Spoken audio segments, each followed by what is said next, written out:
So you've been pro in two different sports. So you were pro under 18s English football and also boxing, which is two massive feats. What started kind of your journey into exercise, into sport? What kind of started your journey? Well, in football, it was just in the playground. Everyone was supposed to say all the boys were playing football. No girls were, but I don't know, I was just drawn to it, and that's all I really wanted to do was play football. So that's how that started. I didn't have any obvious family influences in the sport of football, but I just loved it and got involved with it, and that's how that began. Boxing was very different in the sense that I had clear influences in my dad, who was a boxer, and my granddad, who ran our boxing gym. So they got me into it from an early age, and I just loved everything about the gym. For the first time I went in, like the sights, the sounds, even the smell of it, and being with all your mates, and how tough the training was. I just absolutely loved that environment, and so that was totally different how I got into them. But I just loved both sports. And this is your granddad's gym? Yeah. This is the one. And it sounds like you had some kind of quite influential people.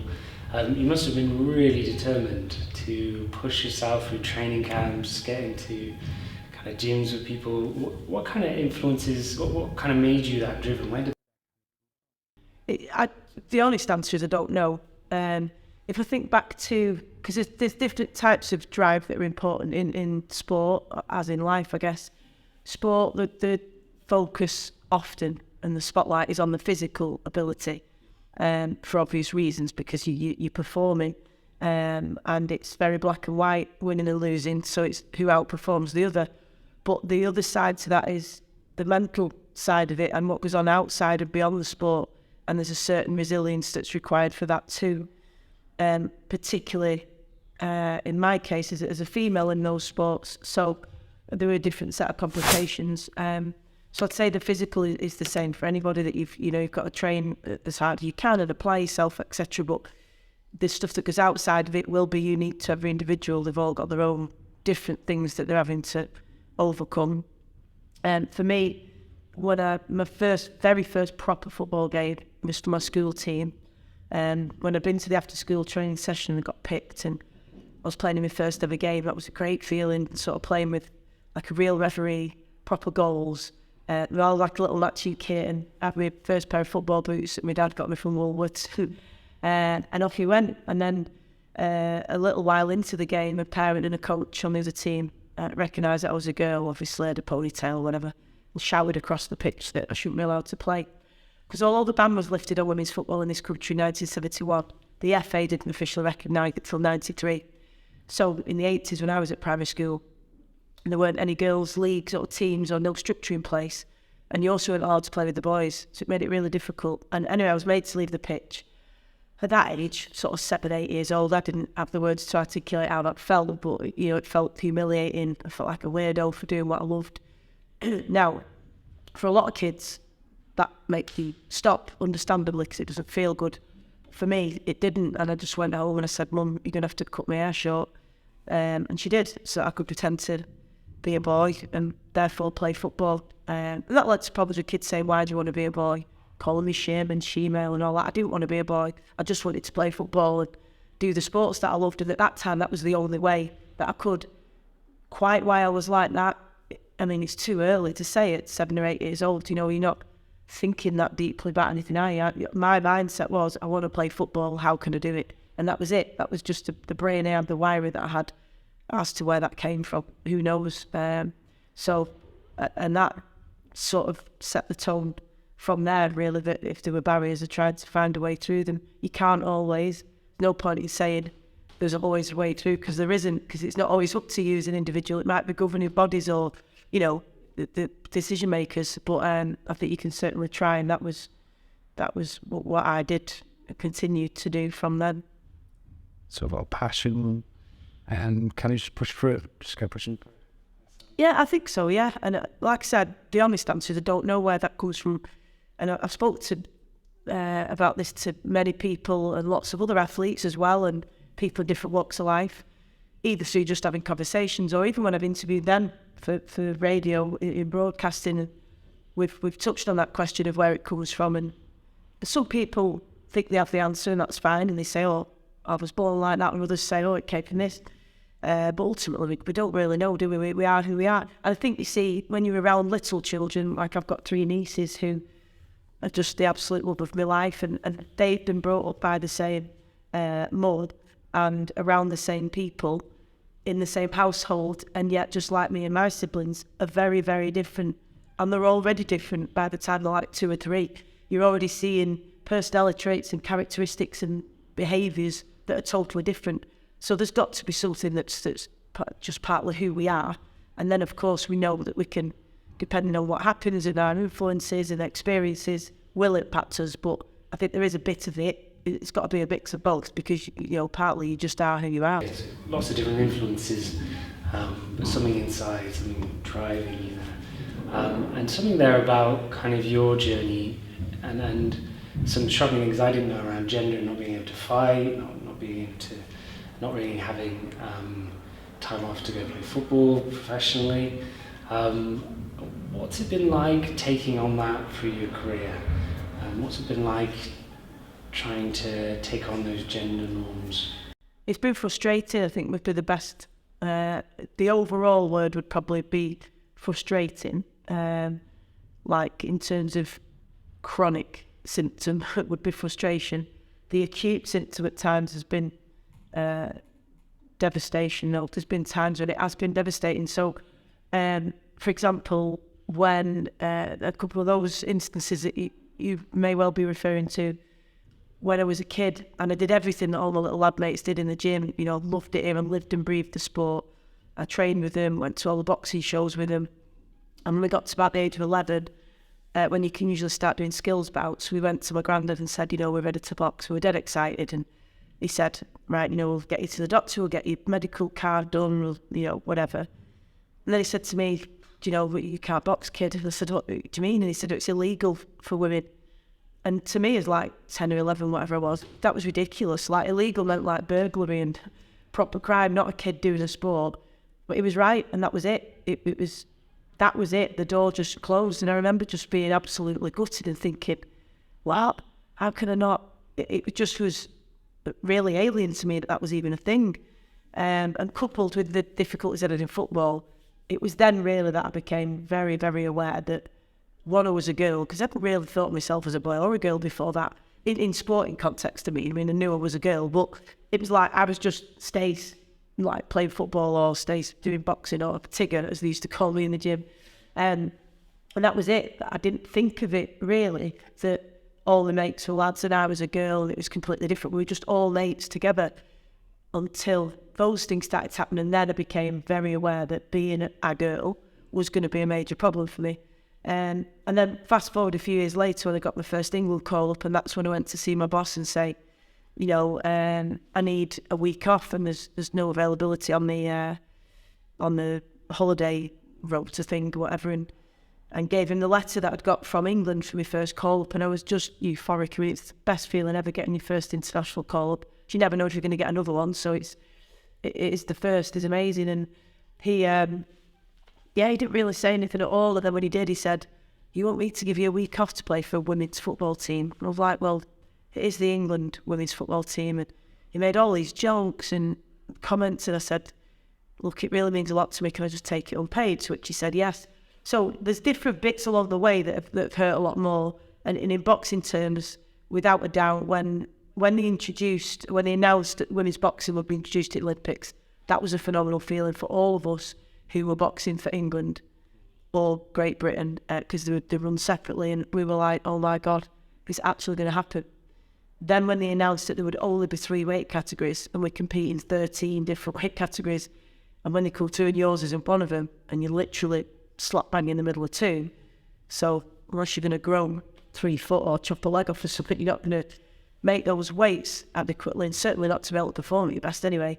That was devastating, because to go from thinking, oh, we're gonna do it, to we're gonna get this opportunity, to realise we weren't, and how annoyed you feel at yourself for feeling naive to think that they would make it equal from the beginning, because it didn't make sense to me why they wouldn't. I just assumed it would be equal, and then it wasn't. So moments like that, and then of course, right at the end of my career, with the Commonwealth title, not getting the belt, and that was a horrible, horrible feeling to not get the belt after, because of course that's the point, but the worst bit of all was coming back to the airport when mine and my coach's friends and family had come to surprise us. There was a lot of people who just happened to be in the airport who decided to wait because they'd heard, you know, it was coming back, and wait to see the belt when I didn't have one. And that was not to do with your ability or anything. That was just inequality, and it was really hard to stomach that. And then to be told when I rang up about it that when I asked how, what's happened, and they said, well, we do replica belts for women and real belts for men, and they stopped making the replica belts. I thought, okay, well, how quickly can I have a real belt anyway? And they said, well, within a couple of weeks, but unless you've got a sugar daddy, you probably won't be able to have one. It was an extremely derogatory thing to say, and to think after all those years, that was 30 years after that incident on the football pitch of the little kid, and I was thinking, how am I still having to deal with this? Why have we not moved on better? The great thing about that is they did make a women's title belt, and actually just last weekend I got to see it actually handed to someone in real life for the first time, because I happened to be doing the commentary, and that was not everybody gets to see the change they've been part of, so it was a real privilege. But I'd say frustration, the overall word, but then in the acute phases here and there, it has been devastating without a doubt, the burning sense of injustice from it. It's just different treatment, a complete different treatment. And where do you think it's at now? So as we got to like kid data coming through the ranks, we got bigger fights. Where are we now in that? What's your I think in terms of women's professional boxing, COVID did us a massive favour, because prior to that it was always the same that we have with football for many years, the chicken or the egg. Well, we need people to know about you before we put you on these big shows before on television, but no one's ever going to know about you unless they put it out there. So what happened with COVID is that because those TV contracts still had to be honoured, they put fights on without a focus on how many tickets had been sold, because the crowds couldn't go anyway. So that meant it was a great opportunity to put women on those shows because they were cheaper to pay. They don't demand as high a purse, and yet it brought a new audience to it. They had nothing to lose, and we saw some incredible fights out of that. And that now these women have become very well known in the sport of boxing, and some of them even have gone beyond that, and people know them outside of the sport. So that's been a huge thing, and equally in football, that's just got better and better. And I mean, the Euros, that was phenomenal. I was covering the fan park in Piccadilly. I was there for radio, and in Manchester, Piccadilly, and seeing so many different people there. So adults, men and women, and children, little boys and little girls, and kids with the names of those players on the back of the shirt, and also that what I always believed was possible, that moment which is very special in football. It's very unique to football in a different way, like each sport's got its own uniqueness. The thing is about football, like with that opportunity with Ella Toone, and the ball was played through, and she's running onto it, and you can feel everybody going, come on, come on, come on, and then she strikes the ball, and when that ball leaves a player's foot, and it's hanging in the air and hanging in the air and hanging in the air, you forget whether they're male, female, whatever they are. You caught up in the moment of the raw emotion of sport. There isn't anything like it in the world, like sport, for that. There's nothing as unpredictable. There's nothing as, there's a meritocracy like we don't have really anywhere else, because it's just if you're good enough, you'll play. And it can be an equal playing field in that way, done right. And just that, like I say, that emotion that in that moment at that time, for one team could be absolutely devastating, and the other one, it can be like the best moment in life, and you see it all unfolding right in front of you. That's what you get caught up in, and everybody did. And when that ball hung in the air and eventually landed in there, the place absolutely erupted. And just to see people get like that about women's football and feel like that was their team rather than the women, rather than we, England, us, people using that kind of language, was phenomenal. So it's incredible, like where it's. I'm delighted at how far we've come, and tinged with a little bit of disappointment that we're not even further. But the possibilities are limitless for women's sport. There's only up and up and up. So one of the greatest things is how you kind of bring the world of boxing into the world of kind of psychology, and I loved it in the TED Talk. I'll put the link below. Is kind of theory around performance anxiety. There's going to be so many things across your career where you've had to take on mental health, kind of low days from fights, things like that, days when you don't want to train. What kind of messages do you have from your career for kind of helping people with anxiety, maybe low mood? Is there anything where you think this part actually really taught me something? Before I answer that, what I would say, which I think is really, really important, I've never ever had a low day or a period of feeling down without knowing why. So I would have to say that's very different, because it's all right sitting here saying, oh, this helped and that helped. If you're a person who wakes up day after day after day or for a period of time feeling extremely down and you've no idea why, that's a completely different thing, and anything that I say or anyone else isn't going to help.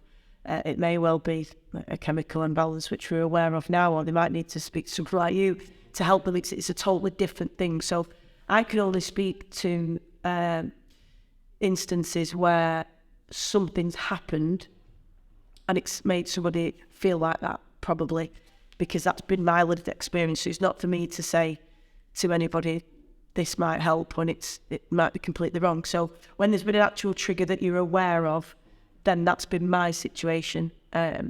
So every low point that I've had in sport has been brought about from something happening. That might be a loss that's been particularly hard to take, injury, definitely. Never, ever, ever have I had an injury that hasn't affected me mentally. It's impossible. So that's impacted me every time. And then sometimes just the other stuff on the periphery, which can have a massive impact, like inequality or the frustrations with the business side of professional boxing, let's say, and those affect you mentally. So there's a huge amount of things that can affect you. And for me, in dealing with those, whether it has been injury, losing, or dealing with other stuff, there's a few things that have helped. One is focusing on the things that I can control, and this is something that we do a lot in sport, which is really important, because you might turn up to a game and, it's perhaps the pitch isn't in the condition that you hoped, or the change of facilities, whatever it might be, or one of your best players gets injured in the warm-up, then you will all be saying to yourselves, can't be anything about that, this is what we can do something about, because that's the sporting mentality, it's about winning. And so you will put aside all the things that aren't helpful, the unhelpful thoughts, and focus on the helpful ones. And the more helpful ones are what you can do, rather than what you can't do anything about. And I think that's where it can be useful in life, because although, I know some people say winning at life, I don't really think that's a thing. But certainly doing well or doing the best you can relate to that when there are things that are happening that we just can't control in life, of which there are many, I think it can be helpful, and I've found it helpful in other aspects of my life to go, right, what can I control now, though? What are the bits I can do something about? So I think that's helpful. Part of that is reframing. And, I think you have to acknowledge the thoughts that you're having. I think it's helpful to be really clear about the thoughts that you're having. So I believe that thoughts lead to feelings, lead to actions. Sometimes you've acted before you realise what the thought and the feeling is. Sometimes you've got the feeling before you know what the thought was. But I think if you stop and slow it down and go, what's the thought behind this? Then you can identify it. And then if you can change that thought, in other words, like say, reframe it, then the feelings that subsequently come with it and the actions are very, very different.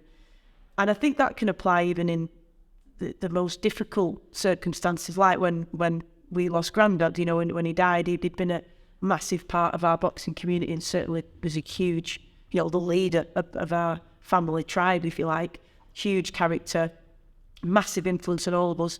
And I think, there's lots of different and complicated thoughts that come after bereavement. And I think if you, like one that I had for ages was, what's the point? What's the point to anything? When someone's died, it can make you question that and go, really, there's not really any point to anything, because you do all this and you might have a really, really full life and live it to, and then you die. Or maybe you have like not a very, what you would consider successful life, or you're really unhappy, and then you die anyway. So what's the point to any of it? And if you have these thoughts, and that leads to feelings of being, a bit despair, a bit despondent, a bit disheartened. But then I think if you look back and go, what am I thinking? Why am I feeling this way? And if you can change that thought to, yeah, but why not just live the best life you can and impact as many people as you can? And actually, as time's gone on, that's got better, because I've realised people like Grandad and whoever has meant something to anyone else do live on in other people. And that has been the point of what they've left this gym. And it helped me when I came back in the gym and saw all those kids training in here and having, better life prospects because of this gym that wouldn't be here without him. And I thought, that's the point. So I think if you can reframe it, and again, then I thought, what are the bits that I control here? Well, we can control as a family doing the best funeral that we can, remembering in the best way. We did a 1 year memory, like memorial show for him last year, and come and help out in the gym and keep that going. If you focus on those things, so literally those kind of things that I've learned through sport have helped in genuinely very difficult things in everyday life. So I think those would be the main ways that I approach stuff, the things I can control, reframing it. Then finally, if I can find meaning in something, that helps me enormously. And again, these things won't work for everyone, but for me, I think it was Viktor Frankl, wasn't it, who wrote Man's Search for Meaning, and his belief very much was that if people could find meaning in the suffering, then they could cope with it better. And that certainly is for me. It's not helpful in that interim time when you don't know why something's happened and you're just constantly going, why has this happened? It doesn't make any sense. But I think if you can, in your own way, make sense of why something's happened and decide. So, for example, with the Commonwealth title belt, I was really angry that happened, and I thought, why is this still happening? Why has this happened to me? Like that I didn't get a belt, and I'm never going to have that moment of having that belt after the fight, and I didn't get to share it with my loved ones, and until I've just flipped it and said to myself, I'm the right person for this to happen to, because I'm going to change it. So it's good that it's happened to me. And then it went straight into athlete mode of, right, where's the controllables? Where's the solution? What can I do? What's the proactive bit? Which then turned about of having a women's title belt. So yeah, the reframing it, controlling the bits you can is and finding meaning in it have been really helpful to me in sport and in my normal life. And I guess this brings us kind of to the bit now, because you've spent so much of your life training in that momentum and the camps. What's it been like kind of coming away from that world? How have you managed to keep that fire going, keep things going after boxing? Well, I didn't for a long time. I always thought and expected retirement from sport to be horrendous, and it was. I don't think it helped that I didn't choose it, because it was an injury ultimately I still had a really long career. So, 2 sports, so I'm very, very, very fortunate. But not choosing it that's a different thing mentally, isn't it? That if, again, it's that control thing, that if you've decided, I've done everything I want to do now, I'm content, I feel like I've reached my potential, I'm ready. That's completely different to, I can't continue, this has been taken out of my hands. Very, very different thing to deal with. But it was every bit as awful as I imagined it would be. So I didn't have that fire, and that coincided with 2 bereavements in our family of my auntie, which are my 2 cousins who box. It was their mum, so we're all really close. And then Grandad, of course, who was the central piece, if you like, with the jigsaw piece of the boxing side of the family. Certainly, I'd just, as my granddad, I just adored him anyway. So no, that certainly didn't help. But I can say that finishing boxing felt every bit like a bereavement as it did losing auntie and Grandad. It's different because they're people who you loved. Boxing was a thing that I did.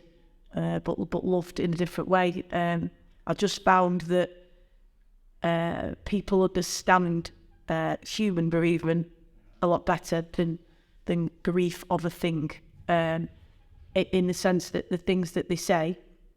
So people have said things to me, obviously intended to be helpful. Like when they say, "Oh, you're missing boxing," and I'd say, "Yeah, I miss it every single day. Have you tried something like scuba diving? And I'd think, well, no, because it's absolutely nothing like boxing for a start. But also, nobody would say that about a person. Are you missing your granddad? Yeah, and you thought of just hanging about with any other old guys, like, and, you know, they would never say that because it's, you know, they're irreplaceable. So I think knowing what to say is difficult for people and not understanding. You do feel isolated in a different way because unless people have had that in their life, they can't possibly understand it. Whereas bereavement of a person you've either gone through or you know you will. It's a really tough kind of adjustment to such a change in life. What kind of things are you looking forward to though now? What kind of things do you what kind of get you training? What kind of things are pushing you forward now? So there's a couple of things that helped. I think what I needed to do was the feelings weren't very apparent. But as I said before, the thoughts I wasn't so clear on. I didn't know what exactly is it that I'm missing, what's happening.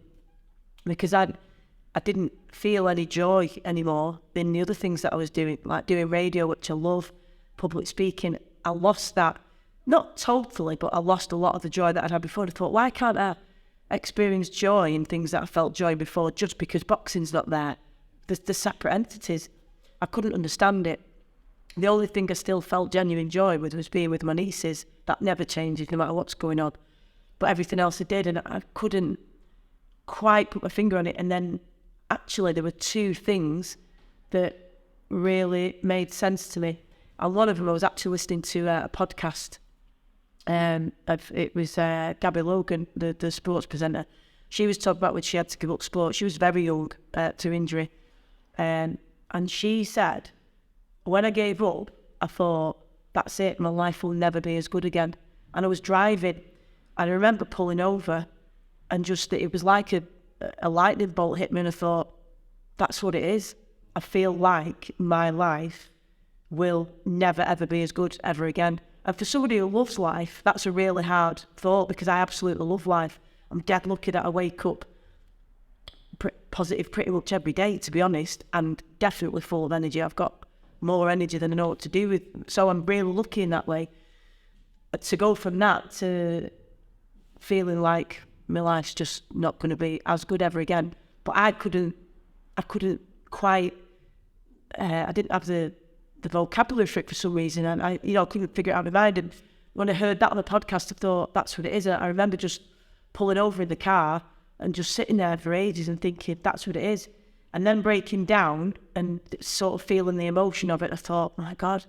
And then, once I sort of figured that out, that helped, actually, knowing what it was, being able to verbalise it. So that was the first part. And then the second part was when I was chatting to a friend of mine, and I'd said, we were just happened to be talking about boxing, whatever, and I said, do you know, the dream would have been to have the world title fight, especially in Manchester, which was on the cards. That was supposed to be the next fight, and I said that was the dream, and that dream's gone now. And they said, well, you just have to get another dream. And then that was when I realised that what I'd lost was a dream. And I thought, God, I mean, that was certainly not the case. You can't just get another dream. Again, that's how people are meaning to be helpful, but that's like saying get another granddad.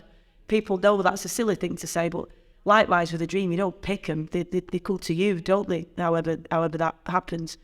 And then that was the second part of it, the puzzle, that I thought, my whole life I've had a dream. Like from being a really little kid, as early as I can remember, I was either dreaming about playing in the FA Cup or playing for England or playing abroad. I always wanted to play abroad, or boxing. And, my dreams were all football or boxing, like every morning, every night from being a kid. With football or boxing related, depending on what sport I was doing and where I was up to. And obviously the dreams change. Like then I had a dream of being a professional, and then I wanted to win a title, But suffice to say, I'd always had a dream. It was the first time in my life I didn't have a dream. And it although it was massively emotional to realise those thoughts, like, oh God, my life's never going to be as good now, I've got a dream anymore. It helped because then I knew, right, now I know what it is. Now I can do something, because as I said to you, that bit of not knowing is the worst bit for me. Once I know, I can deal with it. It's not easy, and it don't just go great overnight, but I know there's a way that. And so that was when, to answer the question you just asked about looking forward to things, I was then able to start that process of, right, I haven't got another dream. I might never have another dream, or I might, I don't know, because they come to you. But if I don't have another dream, then I can set goals and I can have visions instead.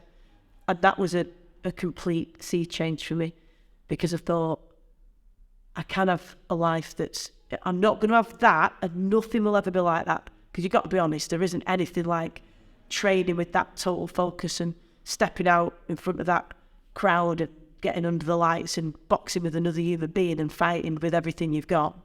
Absolutely nothing like that, ever. And there never was while I did it, so there won't be now I don't. But then I thought, life's a gift, and I'm really lucky to have this life that I've got, and, you know, what else can I do with it? And so now I have been able to get back into training and enjoy it again, and to set different goals. And I knew I'd need a physical one at some point, so I'm doing a cycling challenge in July, which I'm really, really excited about. So those moments of joy and being able to enjoy things and have goals and, you know, set goals and visions and has come about from that. But that would not have happened. That I needed to say that at the beginning, because that would never, they'll probably say, well, I've set a goal for cycling in July, like that's just popped about, and that wouldn't be fair, and it wouldn't be a true representation of that process.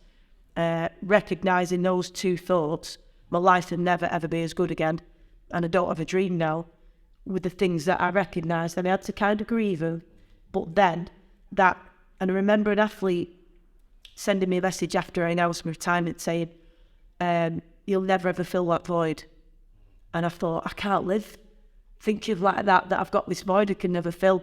So I thought, no, what I've got to do is make that hole, that void, as small as possible. I've just got to fill my life with so much stuff that hole becomes smaller and smaller. And it is doing gradually, which time helps with as well, I think. Direction forward. Yeah, tough grieving process. Yeah. And then finding, like you said, not the same, but something. Yeah, and lots of people have a different type of grief. You know, it might be, if something's been a massive part of your identity for a long time, there will be a grief of that who you were and who you were going to be. You know, you lose that, whether it might be a partner that they've been married to for ages, and that's a huge part of their identity. And then when there's that divorce or breakup, there's that period of grieving. It might be a job that's been a massive part of who they are, and that's how they're known. You know, there's lots of different ways that can happen, and it can be difficult. But for me, the key was recognising what are these actual thoughts that are leading to these feelings, because I was just stuck in the feeling cycle, and it was every day waking up just feeling so sad and empty, and that's not me. And when I could verbalise it, then I could deal with it gradually. It take a long time. I'm still not all the way there, but much better than I was, which is great, because that means there's hope for people who are feeling like that. What might be good is just for the audience to know a little bit more about kind of Pave the Way, about kind of opportunities going forward. What would be kind of your messages for kind of people trying to get into sport, women especially? What would be kind of your message going forward for people? I think if they're trying to get into sport, just to try as much as they can, and to not underestimate like how much it takes, because people quite often will say to me, if they've just done the first park run or just been to the gym for the first time, they'll say, I know it's nothing compared to what you do.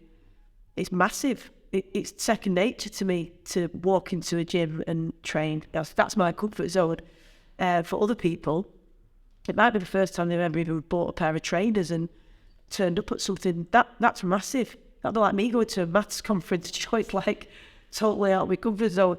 So I think, you know, I have a massive amount of admiration for people who step into that world for the first time and are not comfortable in it, or maybe haven't done it for a long time or whatever, or maybe have that not sporty label that they got at school and have these horrible connotations of sport from bad experiences in PE or whatever.